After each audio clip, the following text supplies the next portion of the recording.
从985名校毕业，但饱受抑郁和精神分裂症的折磨。姜维，一位与病痛抗争20余年却从未放弃艺术梦想。他的作品以浓烈的色彩、喷薄的笔触和韵律感的线条，形成了极具个人特色的风格。在姜维看来，艺术给了他第二次生命，脚到不了的地方，心可以抵达。在作品大火背后，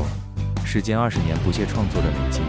亦有恩师赖声宇持续性的鼓励与资助。我之所以不遗余力地帮助姜维，除了他作品的才华横溢和价值外，还有我10几年跟他相处下来对他人品性格的了解。姜维是从生命的裂缝里顽强生长出来的野草，他就像一棵艺术世界里的沧海遗珠，在绝境中逆势开出了艺术的生命之花。